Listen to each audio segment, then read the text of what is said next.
My name is Ryan, we're Gamertag Dad, and today we are going over the top 5 cosplay builds that I have made within Elden Ring. At the number 5 spot is the Omenkiller himself. This build was phenomenal to do, and as you see here against Margit, it absolutely shredded him. We managed to get the stance break on him and then basically just executed him from there. We dealt with him within 5 to 6 shots, and this build itself is insane. The cosplay aspect of it was really easy to do as well, as the Omenkiller has the entire set within the game. You have his weapons and you have the ability to also breathe fire. This is a strength based build. We are sitting at 80 strength and 60 vigor, but we'll go through the stats shortly in a second. Now this build, there isn't really too much to say about this apart from if you land your jump attack on something even within PvP, this absolutely decimates people. Now going over the stats and the gear itself, we have 2 of the great Omenkiller cleavers plus 25 with Braggart's Roar. We have the full Omenkiller set. We run the Axe Talisman, the Raw Medallion, the Claw Talisman, and the Dragon Crest Great Shield. Within our flask, we have the Stone Barbed Cracked tier, and we also have the Faith Knot Crystal tier, which boosts our faith by 10. The stats there are on the right hand side, but a couple of the reasons why we use these talismans, we use the Axe and the Raw Medallion plus the Claw Talisman, as that buffs our Braggart's Roar because it's a chargeable attack. And we also have our breath itself, which is a chargeable attack as well. The Roar buffs our Roar, and the Roar itself is actually a weapon buff, not a body buff, which coincides really well with our Flame Grant Me Strength and Golden Vow. Right, shifting over into the number 4 spot is Blade. Now this is the Marvel based Blade, and he is my favourite Marvel character of all time. I was desperate to try and get him in Elden Ring, and we managed to work it out. We found the trench coat, or what resembles a trench coat within Elden Ring. However, it is blue apart from his trench coat in the films, and in the comics is actually black. But you know, we have to take it how we get with it. It was the closest thing we could find here. We are coming against the Lord of Blood himself, which felt really apt to come up against, you know, the vampire and the vampire slayer and the actual natural born vampire, or the half-breed as they call him. Now this build was phenomenal to try, and you're going to hear that word quite a lot as we go through this, but you'll find here with the repeating thrust that we use for Ash of War, it absolutely shreds. Yes, it is a bleed based build, but the repeating thrust procs the bleed so damn quickly, and you'll see here I almost dropped him in the first phase, but I messed up a little bit and accidentally missed an attack. But you know, that does happen with this build, especially because once you go ahead and throw the Ash of War down, if you miss, you're just going to be jabbing the air like an idiot. You will see that within these couple of clips here that I do of him. You will see me miss a few, but if you're using target lock, you shouldn't really miss at all.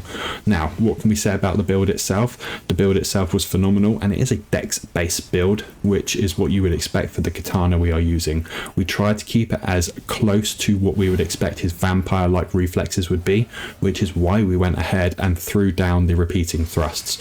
Just on a side note, if you do enjoy Elden Ring videos and actually From Software content, we're going to start to make a lot more From Software content as we wait for Elden Ring's DLC to finally come through to us, but there will still be builds on the channel. So if you do enjoy that content, don't forget to hit the subscribe button down below, and if there's anything you want to see, drop a comment down below, or any of the many community posts that we pop down to see where we want to push the channel in the future content here. Now going back to the video, I really wanted to do Blade versus Blade, and where best can you do a cosplay versus cosplay than against the Mimic himself. The Mimic himself is actually a really fun boss, and it can be real much of a pain in the ass. You can cheese it just by taking all your gear and all your weapons off. That's the cheese way of doing it. Breaking into the build itself, we have the Nagabar plus 10, we have the sidearm there, and we have the claw mark seal, we have the bandit mask and the blue silver mail armor, knight's cavalry gauntlets, and the prospector's trousers. We have the shard of Alexander, Millicent's prothesis, the rotten wind insignia, and the Lord's blood exaltation. Within our flask, this is kind of a debatable one. We do have the faith knot crystal tier, and you'll see I pretty much used that in every one, but we do have the other tier that increases our stamina, because we did find here we did bleed stamina a little bit quickly, and this gave us just that extra little perk. You can change it over defensive one, or even the dex based one, or even the stone barbed one if you want to go ahead and break stances. Now, what can I say about the stats on the side here? It's a completely focused around a dex based build. The stats are on the side, and I'll actually link the full videos to everything down below in the description. We use Bloodflame Blade as our incantation, Golden Vow, and we used Flame Grant Me Strength. These are all separate body buffs. We have an aura buff, a body buff, and a weapon buff. And trust me, this was phenomenal. There again, that's the word 3 or 4 times there, you've heard that. But it was so much fun to use, and the build itself absolutely wrecks. Right, for any anime fans out there, you're going to absolutely love number 3. So moving into the number 3 spot is a Insouke from Demon Slayer.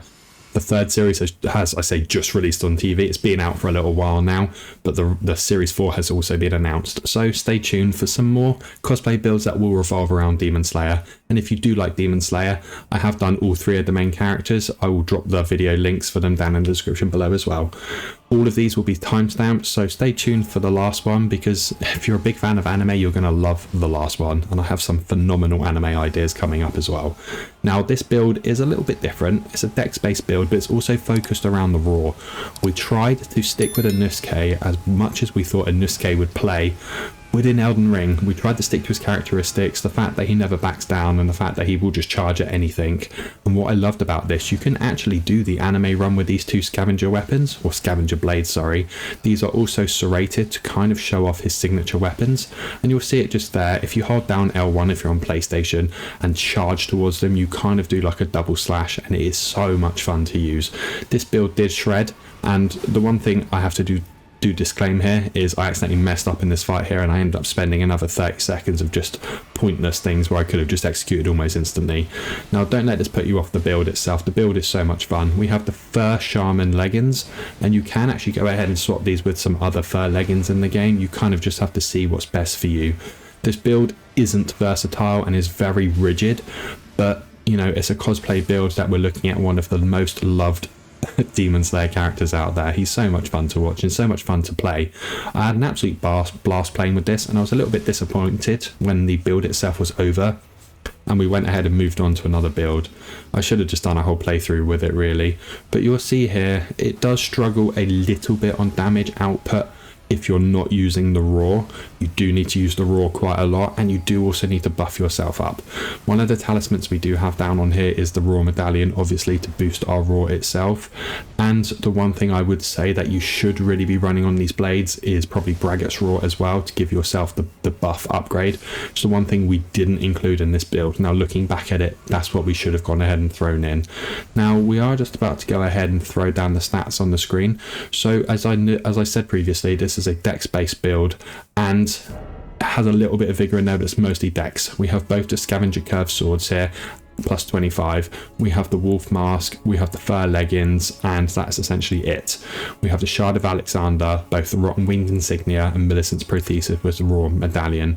Now we have the Faith Not Crystal tier to boost our faith, because we are using our buffs and we tend to keep our faith quite low throughout all of this. We do have Flame Grant Me Strength and Golden Vow, and like I said, that faith there is just a booster, so we can go ahead and spend the extra 10 points in vigor or actually in dex to get ourselves some more damage done. Right, at the number 2 spot we have Zeus, the god of gods himself. This build was so much fun to use and essentially was really easy to pull off, because all we had was the Bolt of Grand Sax and Rani's Witch bottoms. You do have to go ahead and play around with his cosmetics itself, otherwise it's going to look a little bit odd if you want to stick to the Greek mythology side of this. This build itself is based around 2 aspects. One is the Bolt of Grand Sax that we use, and 2 is the incantation we use to throw lightning bolts at people. What else do we need Zeus to do? Zeus on the downside isn't very tanky. We're basically naked with a robe bottom on. I did want a toga, but there are no tops that resemble that within Elden Ring. We do go ahead and have a slight restriction on this build.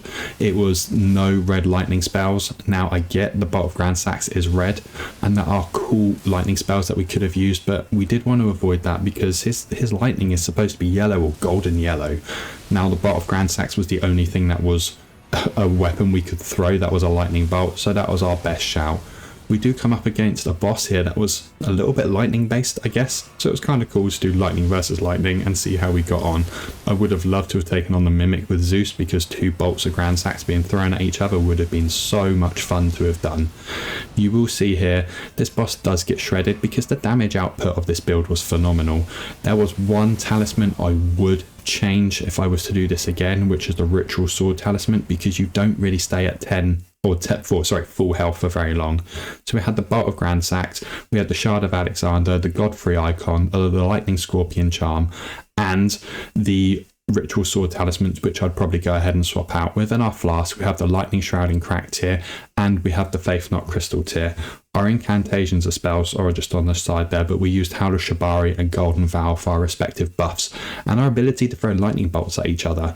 Now, these are all level 150 builds, and you'll see that as we go through. All of our builds now are 150. The first few builds we did on our channel were a little bit all over the place, but we stuck with 150, which seems to be a nice point for everyone. If you have made it this far, don't forget to drop a sub down below, like and comment, and just let me know if there's any builds you want to see within Elden Ring. Right, and the number one spot that you've all been waiting for is another Demon Slayer build, but it is Zenitsu, the lightning god, I'm going to say, within the Demon Slayer series. He is so much fun to play, and I wanted to put him in at number one because the cosplay side of it was so easy to pull off. We have lightning slash within our katana, which does a fair amount of damage, but the damage based off of this alone is just by getting off the attacks. And when you start watching the Demon Slayer series, you'll see he has a kind of a god mode level. He hits this point where he's kind of asleep or in this trance, and he just absolutely shreds any foe that comes up against him. And we had the perfect boss, which is one of the gargoyles, which is the most demonic looking boss within the game, or at least in my opinion. These are like the top 5 or top 10 demonic looking bosses, and this pairs really well with the talismans we are using, and I think we pulled off the cosplay itself really well. We did go ahead and change what we were looking like to kind of fit with the theme properly, because again, we don't wear any helmets in this. It's same with the couple of other builds that we have. There's no helmet, so no helmet equals cosmetic change. Helmet, we can kind of mask that, or unless we are going for a different cosplay look, and you can kind of see it through here.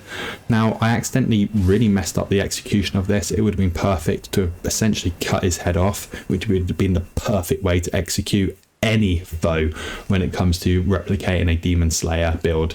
This build was actually the first build on my channel that did really well, so it kind of holds a special place in my heart for this. And it is, again, it's so much fun. The buffs we use are Flame Grant Me Strength, which is normally pretty standard, Golden Vow, and we have Lightning Strike, which sets our weapon, I don't want to say ablaze, but it sets it to an electrical state. And we go up ahead and sneak up on this dragon here. I don't really know why I was sneaking. I should have just gone for an absolute charge. But Zenitsu himself is a little bit sneaky. And actually, when he's not in his god form, he's a bit of a wimp. So, you know, a little bit of a wimp kind of shows you he's sneaking around here. So we go ahead and throw down the slashes on the dragon, and you'll see the damage output for this weapon. You could go ahead and swap the katana itself, but we thought this was the most fitting katana to be using for this build.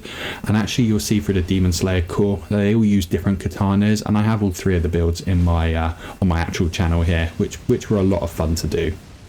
We also have Tanjiro, if anyone is interested in that, and we managed to get his black signature blade. The downside with this build a little bit was, you know, the closing your space or closing your gap with anyone. And you'll see here with the dragon itself, the dragons were a little bit harder to close down, but you know, the pros outweigh the cons here. There aren't really any cons to this apart from gap closing. But once you get under him and we go and proc our slash again and we get the lightning bolt that comes down and follows, you'll see he just starts to absolutely melt. And again, this is a 150 build and it is based around lightning and lightning only. We do have a dex on here, but we are trying to focus on getting as much lightning spare output as humanly possible. We do have the lightning shroud and cracked here, and we are using the lightning scorpion charm within our build as well to boost our lightning slash.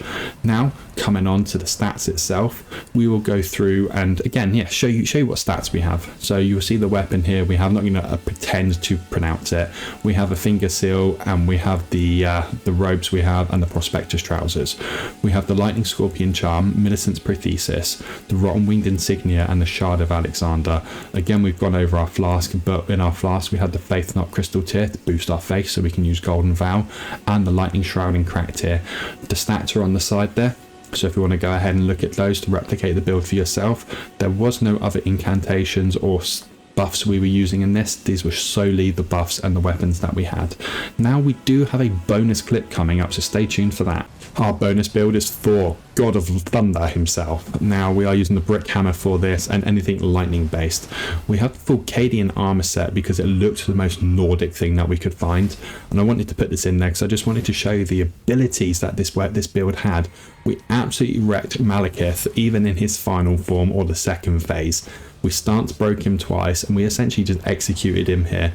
We used the Lion's Claw Ash of War, which absolutely shreds. Now I hope you have all enjoyed that. If you've enjoyed the top 5 cosplays, don't forget to like, comment, subscribe, and I'll see you all again in the next one. Bye.